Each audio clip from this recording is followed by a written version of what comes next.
Espacio solicitado. El contenido y las opiniones vertidas en este programa son de exclusiva responsabilidad de los productores y no comprometen la posición, pensamiento ni criterio de Televisión Universitaria.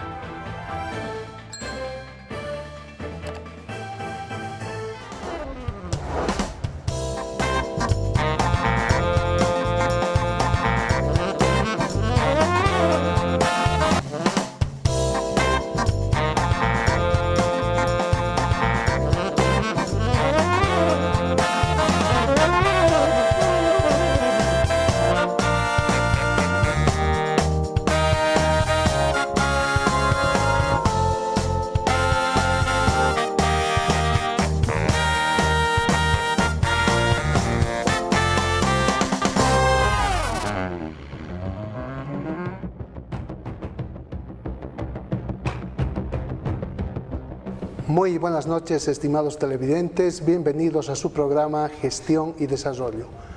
El día de hoy hablemos sobre desarrollo local, una perspectiva que se tiene a través del proceso electoral, y estamos con Javier Bellot para hablar sobre esta temática. Él es candidato a alcalde, vamos a realizar un diagnóstico, vamos a hacer la proposición para esa transformación que se debe dar y debe tener significancia en el ámbito del municipio cercado. Bienvenido, Javier, muy buenas noches.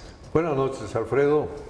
Pues definitivamente hay un desafío muy grande, hay que reactivar la economía.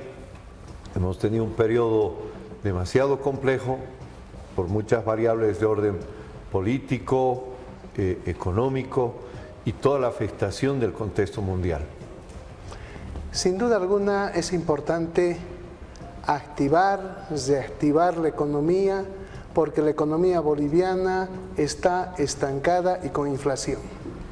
Tiene disfunciones que tienen que ver con la manera de gobernar, con los acuerdos, las desinteligencias emocionales que se puede dar entre el equipo del primer mandatario y la vicepresidencia. Sin duda alguna, esos elementos son importantes reflexionarlos, pero para hablar en concreto del desarrollo local se tiene que hacer la planificación territorial. Y esa planificación en el municipio cercado se debe dar en función de un diagnóstico. Javier, pensemos en el diagnóstico, en las aristas que son importantes, las relaciones de causalidad crítica que son parte de diversas áreas, el tema ambiental con la basura, eso también está vinculado al agua, a la informalidad también que se tiene en la economía, tenemos muchos avances en los mercados, la falta de higiene, la gente come tripitas al lado de la alcantarilla, frente al basurero, por ejemplo, en San Antonio. Existen muchos elementos que son vitales y que deberían ser parte inicial del razonamiento en ambiente y salud. Mira, una de las causas principales para que existan esas falencias, tú ya lo decías, es la planificación. Pero la planificación responde a algo que es importante, una palabra mágica que es voluntad. Y la voluntad responde a algo que es mucho más importante, la vocación de servicio de los actores. Hemos podido notar que hay una ausencia total de vocación de servicio. Hay más un sentimiento de resolver temas de orden personal y aspiraciones de grupo o sectorial. Si tú tienes esa dificultad, entonces no vas a poder generar la voluntad política para poder resolver aquellos problemas que le afectan a la población. Y eso se ha visto con mucha claridad en tres indicadores que hemos anotado. Primer indicador, hace 5 años y hace mucho más, Cochabamba ha sufrido muchos problemas en cuanto a abastecimiento de agua potable. ¿Qué ha ocasionado esto? Que se priorice la construcción de la presa de Misicuni. Ha llegado el agua, se ha empezado a construir las famosas aducciones, pero resulta de que se quedaron a medias pues en alcanzar la distribución de agua a la totalidad de la población Se habla de un 91% de cobertura. Claro, puede ser de que sea de cobertura de redes de distribución de agua, pero no creo que alcance ni siquiera al 70% de la dotación de agua. Nos hemos encontrado con fenómenos como que tienes, por ejemplo, en el distrito 14, que me ha encantado estudiar muy de cerca este distrito, tienen redes de agua, tienen redes de alcantarillado, pero no tienen agua. Ese es un tema crítico. ¿Qué faltó? Faltó la aducción. ¿Por qué faltó la aducción? Porque ahí hubo un entrampe de falta de voluntad entre dos actores institucionales, CEMAPA y Misicuri. Te estoy mostrando un elemento como prueba fehaciente de lo que estoy afirmando. Segundo elemento, el tema referido a tráfico y vialidad. Claro, la ausencia de visión, la falta de vocación de servicio hace de que se entienda como una solución resolver un punto neurálgico de la ciudad, pero no se haya visto el contexto global de todo lo que afecta a la problemática del tráfico y vialidad. En estos últimos 10 años ha crecido exponencialmente la población vehicular. Eso te está mostrando, cuando tú vas a cualquier calle, vas a encontrar parqueados vehículos en ambos lados. 2 carriles que se anulan en simultáneo, anulan lo que es el tráfico y vialidad. Hay algunos casos donde te dejan una sola vía y que tienes que pasar como experto en lo que fuera. ¿Por qué? Porque no hay espacio. ¿Qué está pasando ahí? La ausencia de planificación. Y al margen de la ausencia de planificación es que no se ha priorizado algo que es importante. El tiempo, la gente, la productividad. Hemos hecho una evaluación de un cálculo y esto obviamente dependiendo de la característica de los ciudadanos, pero hemos encontrado que uno de los picos más altos es que el 40% del tiempo de la gente lo dedican o a transportarse de un punto a otro y a hacer trámites, en comparación con otros que hacen entre un 20% de su tiempo. Déjame decirte que eso es demasiado.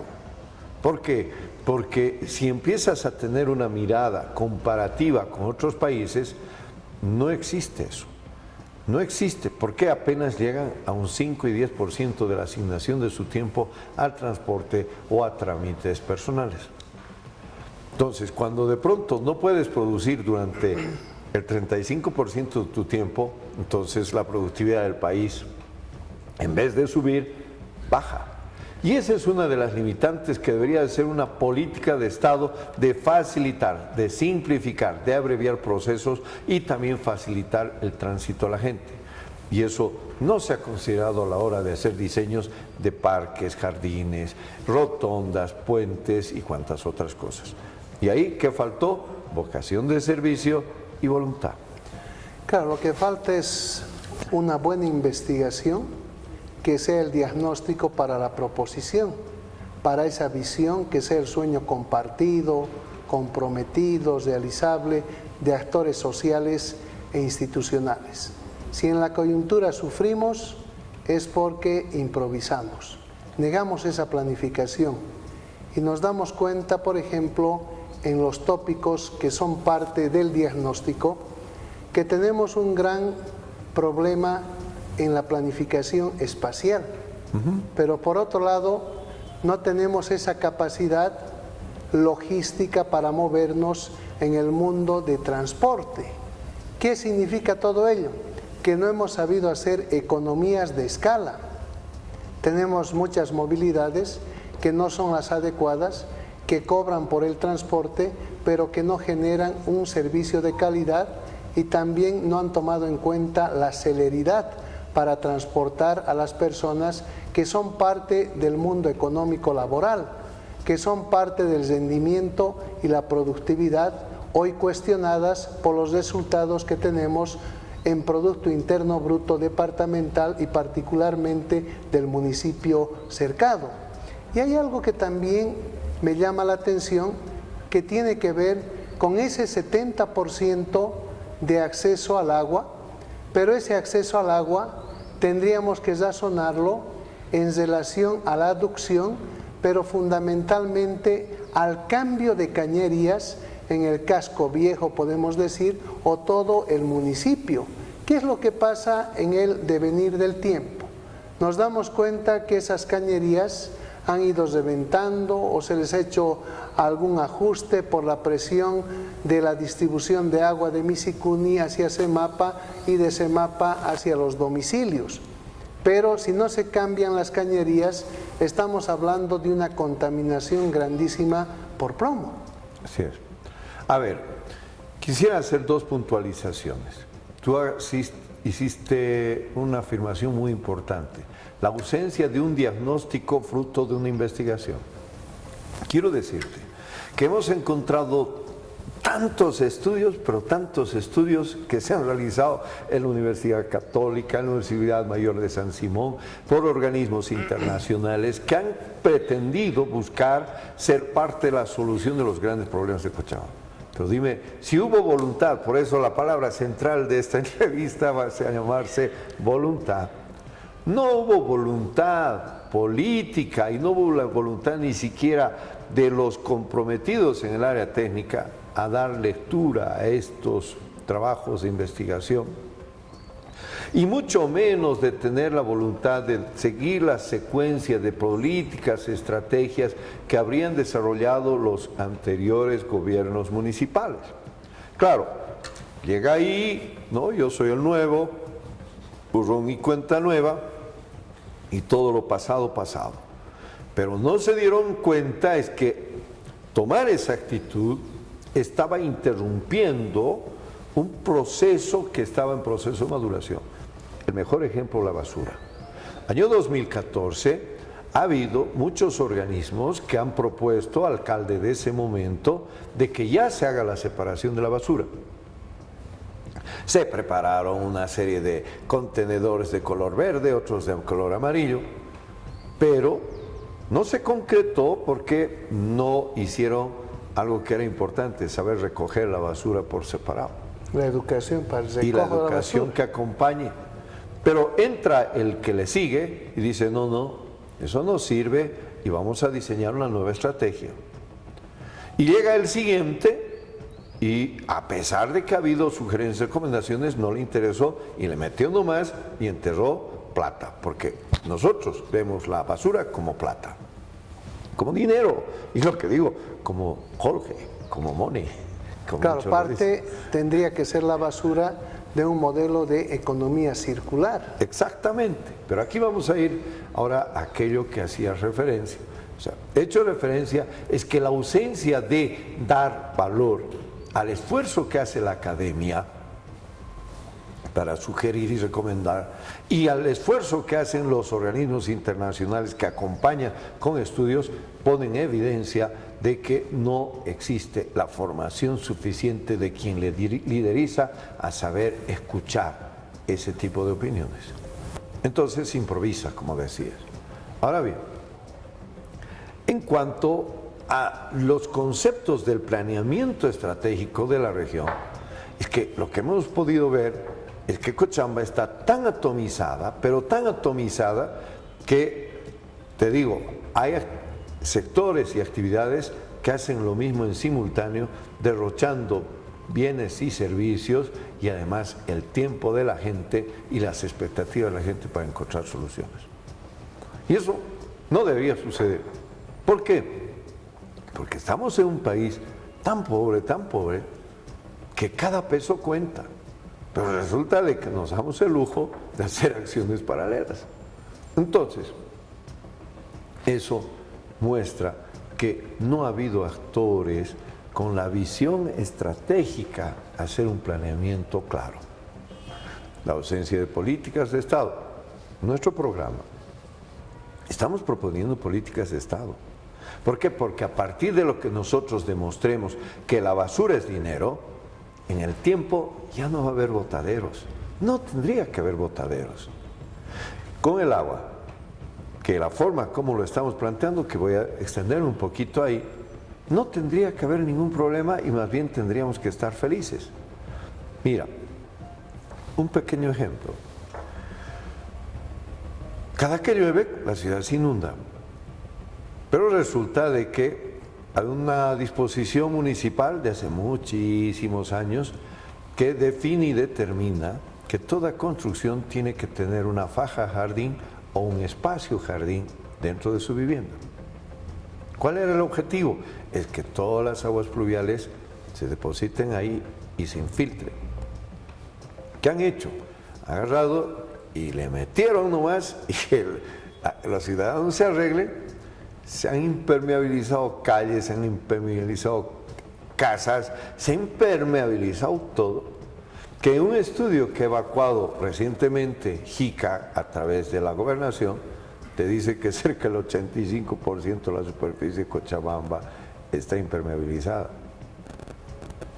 Entonces, ¿por dónde diablos se va a infiltrar esas aguas y cómo se van a recargar los acuíferos si de pronto encuentras que, según ese informe, pozos que estaban entregando 2 litros por segundo hoy están entregando 1, en algunos casos 0,5? No hay recarga acuífera. No hay recarga acuífera. ¿Qué debería de hacerse? Pues ahí está. Calles inundadas. Pero claro, ese es el cúmulo de todas las casas y todas las calles que descargan las aguas en un punto fijo. Ahí está el problema. Claro. De visión, de compromiso, de capitalización, voy a decir, de los estudios de las universidades, de la posible cooperación internacional. Entonces, ¿qué es lo que sucede? Como el boliviano es muy sabio, yo siempre hago esta crítica, y quiere copar el poder a como dé lugar, entonces copa el poder, pero no tiene capacidad de hacer, porque la formación es limitada, o por ahí los intereses particulares de grupo tienen otro tipo de planificación, vamos a decir. Así es. Y por eso tenemos el gran desastre nacional, que también es parte del complemento en el desastre municipal, y entre municipios que deberían vincular proyectos concurrentes a nivel departamental. Mira, voy a utilizar una metáfora. No es lo mismo ganarse un beso enamorando que ganarse un beso a la fuerza. Claro. El beso enamorando va a existir una relación, una interacción y un resultado. Y el beso a la fuerza, el resultado va a ser una reacción, un sopapo. Y es lo que pasa cuando no se planifica, cuando no se escucha, cuando no se dialoga. Ahora, en ese sentido, por ejemplo, volviendo al tema del agua, la cosa es bien simple, había que hacer cumplir la norma. Porque además hay otro elemento, por ejemplo, en la zona sur, en la avenida Panamericana, es muy frecuente que cerca al río Tamborada hay unas cloacas que revienta pues y empieza a ser un juego de aguas, pero aguas servidas que desgracian la vida a la gente, porque empieza a contaminar absolutamente todo.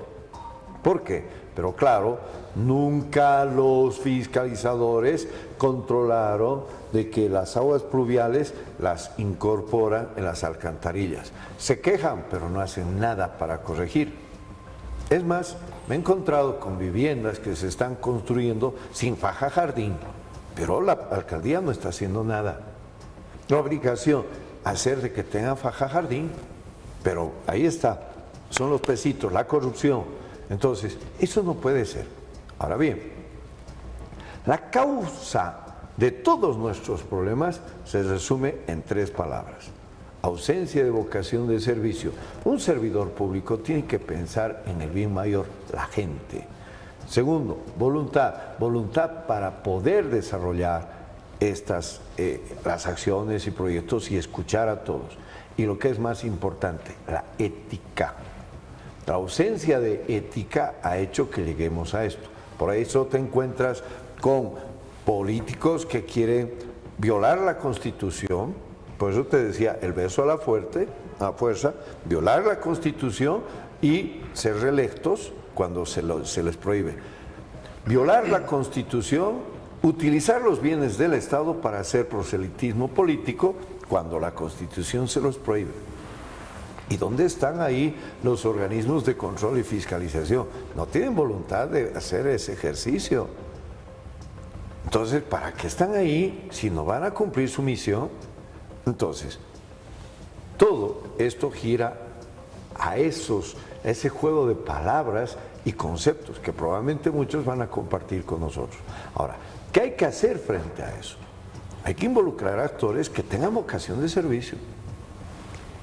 Y que hay que del desarrollo. Claro, y hay que involucrar a actores que tengan voluntad. Ahora, ¿cómo se mide, cómo se evalúa, cómo se hace ese triaje necesario para poder saber quién es el adecuado? En algún momento se hablaba, por ejemplo, de la primera vuelta y no sé qué. No, ahí, por ejemplo, en una experiencia nuestra, los partidos políticos no hacen lo necesario para evaluar esos criterios y esos conceptos. Buscan al que tiene TikToker, un capo en TikToker. Está orinando y hace su TikTok. Entonces, no. Ahí falta de responsabilidad de quienes tienen las tiendas políticas para saber evaluar a quién proponen. Que lo que pasa es que en los partidos políticos, agrupaciones, no se están formando cuadros en relación a la comprensión del contexto, de los intereses, la economía política en el espacio público, cómo equilibrar, digamos, esa lucha de intereses a través de la búsqueda del cogobierno, porque la universidad, por ejemplo, es interesante, es diversidad, pero para hacer gestión universitaria se aplica el modelo del cogobierno que a partir del disentimiento permite enfocar de mejor manera la realidad en su diagnóstico y en la proposición para resolver esos problemas de la realidad. Así es. Entonces los políticos, ¿qué están haciendo ahora? Y es una gran cuestionante, Javier. No están trabajando en la formación de cuadros. Y si no hay formación de cuadros, no hay compromiso real porque hay un desenfoque de la realidad. He visto lo siguiente, por ejemplo, a nivel de la Asamblea Plurinacional.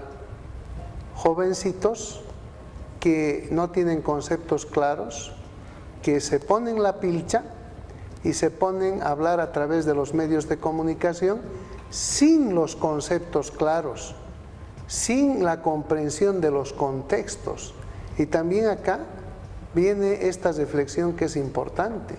Una persona que postula tiene que ser una persona que ya ha experimentado el ejercicio profesional, el tema de ser gestor del desarrollo, y porque quiere aportar con esa experiencia, encauzar una postulación.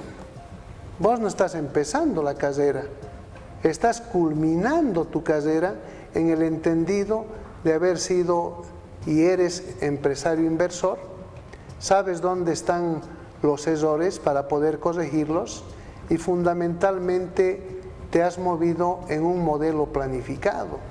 Pero muchos piensan que es hacer el TikTok, hablar, por así decirlo, cualquier cosa y ser postulante a alcalde o a presidente, vicepresidente, y tenemos el desastre en el cual interactuamos inconvenientemente en la administración de lo público, porque no voy a decir en la gestión de lo público, porque esa es una palabra fuerte y requiere de personalidades, de gente visionaria, de equipo y de compromiso, además de esa voluntad para gestionar los proyectos que son los instrumentos operativos claves que deberían dar resultado e impacto en el desarrollo multifacético.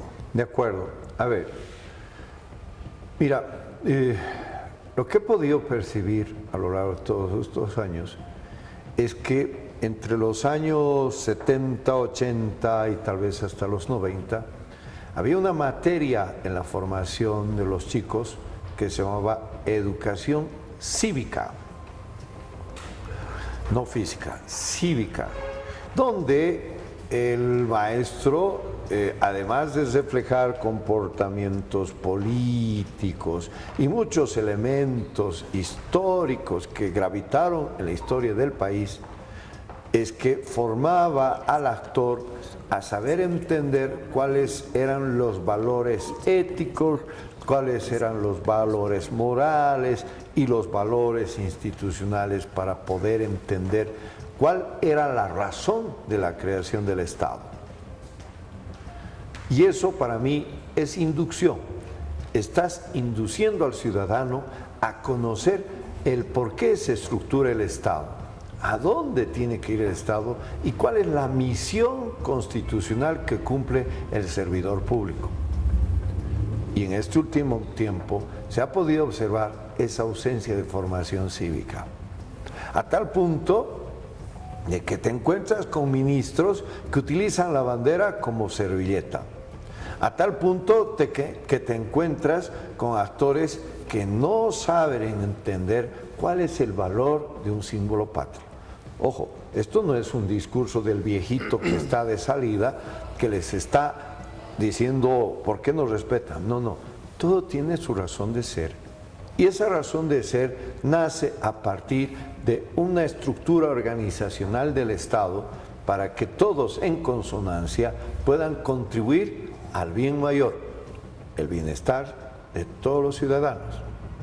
Y eso se han olvidado muchos actores, no la tienen clara, creen de que pueden decir cualquier disparate, que te puedan decir voy a hacer una ciudad moderna, una ciudad que se parezca a Dubái, o una ciudad, no sé, inteligente y qué sé yo, y no han terminado de entender cuál es el rol del Estado. Y el rol del Estado, en primera instancia, es garantizar que el ciudadano viva en libertad, esté seguro y ante todo ejerza todo su mejor saber entender y conocer en favor de su comunidad, que es la coexistencia entre actores. Y esa ausencia de conocimiento es la que nos ha llevado a estado de cosas. Entonces, en consecuencia, un rol muy importante de las universidades, de los colegios, de las escuelas y de toda organización es en primera instancia hacer una inducción, primero a que conozcan la Constitución, las normas específicas de los entornos en los que se desenvuelven. Quiero decirte de que me he encontrado con organizaciones donde les dice, a ver, revisemos los estatutos. No, deja los estatutos.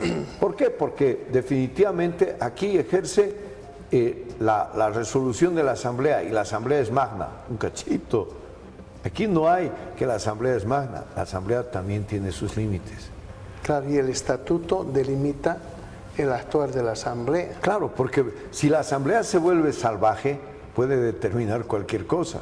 Entonces el estatuto define los máximos y los mínimos del comportamiento de una organización. Y eso es lo que lleva a este proceso de fragmentación institucional. Y ahí quiero decirte, es un tema que en el tiempo alguien se encargará de hacer lo que le corresponda. Donde voy, hay una OTB o un distrito con una acción paralela. Vas a una organización, tiene una organización paralela. Las juntas vecinales, la FEJUVE, tiene 4 FEJUVEs Cochabamba. Después, control social. Los controles sociales están configurados a ciertos actores que deberían cumplir una función de fiscalización, que para mi entender, ese rol debería cumplirlo el Consejo. Y el Consejo, por ejemplo, debería haber sido prohibidísimo y debería aplicarse el mismo principio que se aplica en el Ejecutivo, que no permite, que es la contratación de parientes. Pero resulta de que en el Legislativo te encuentras con niveles de grado de parentesco directo e indirecto, porque hay relaciones interpersonales como el ahijado, ¿no? Y otras relaciones que en muchos casos tienen que ver con la inmoralidad de los políticos. Claro, así entonces, de complejo. Y eso no está bien. ¿Por qué? Porque ahí empieza el desmoronamiento de la institucionalidad. ¿Qué es la institucionalidad? Al fin de cuentas, en mi mejor entender y conocer, es el acuerdo entre todos para generar un orden de comportamiento entre todos, para que no necesite nadie ejercer violencia sobre terceros y los terceros sepan hacer un planeamiento en el tiempo, sabiendo de que lo que se ha establecido no se va a alterar. En Bolivia, cualquiera quiere ejercer su derecho, te bloquea y te jodió la vida. Nunca se ha evaluado el impacto de eso, lo que significa. Claro, nosotros salíamos a decir, tenemos una pérdida de tanto, pero no es, una cosa es la pérdida directa y otra cosa es la pérdida indirecta. Y la pérdida indirecta es algo crítico, se pierde la fe del Estado. Y cuando se pierde la fe del Estado, es lo que un día yo escuché de una señora, dijo, ¿y qué me da el Estado a mí? ¿Qué hace el Estado por mí? Pero señora, la seguridad, ¿qué seguridad? Si me roban cualquier rato. Pero señora, para que usted pueda circular por las calles. Sí, pero eso es su obligación. ¿Pero por qué es su obligación? Es el Estado que le da. No, igual, yo ya no confío en el Estado. Entonces, que hayan llegado a ese nivel es porque algo muy mal que hicieron. Entonces, lo que tenemos que hacer en primera instancia es retornar y devolverle la fe en el Estado. ¿Qué es la fe del Estado? Es que tú cumplas la norma de acuerdo a lo que tu obligación te dice. La credibilidad del Estado en función de un plan asociado y respetuoso con la regulación, con la Constitución, con la pirámide de Hans Kelsen, demás situaciones. Javier, me parece importantísima la reflexión. Sigamos en este andamiaje que tiene que ver con la proposición. Vos has tenido experiencia de ser parte de los avances del proceso de integración entre el departamento de Cochabamba y el Beni. Y ese es un elemento importante para hacer desarrollo local, para inyectar economía y fundamentalmente a partir de ese relacionamiento y evitar al mismo tiempo el duopolio, porque sabemos históricamente, están los indicadores, que entre Santa Cruz y La Paz hacen el duopolio, la trampa. ¿Qué es lo que pasa con Cochabamba? Siempre termina cercada, pero por los movimientos de paseños y cruceños, que es interesante también razonar, y eso no le ha dado funcionalidad a nuestro parque industrial de Santibáñez, que también en el concepto y en la aplicación son fundamentales para la inversión y el resultado de las mismas que beneficie al crecimiento del departamento y particularmente del municipio cercano. A ver, cuando hemos impulsado la conexión con el Beni, es porque el Beni tradicionalmente desde la creación de la República tuvo una vinculación directa con Cochabamba a través del río Ichilo. Y el Ichilo llegaba hasta Trinidad y nuestro punto de contacto era el puerto Villarroel.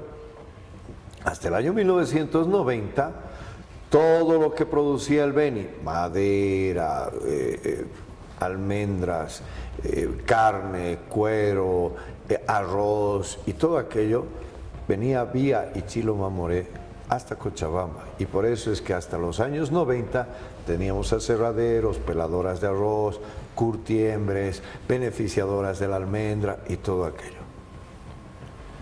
¿Qué pasa? 1990 se inaugura la carretera Trinidad-Santa Cruz. La versatilidad del transporte hace que toda esa carga se vaya a Santa Cruz. Pero ¿qué nosotros le vendíamos al Beni? Le vendíamos refrescos, cerveza, alcohol, ropa, verduras y todo aquello. Ese intercambio comercial representaba cerca del 30% del Producto Interno Bruto de Cochabamba. Y cuando ese comercio, ese intercambio comercial se deriva a Santa Cruz, Cochabamba pierde, Santa Cruz crece. Y ese análisis de estrategia nunca lo hicieron. ¿Por qué no lo hicieron los que estaban en ese momento en el gobierno? Y si lo hicieron, ¿por qué no lo dijeron?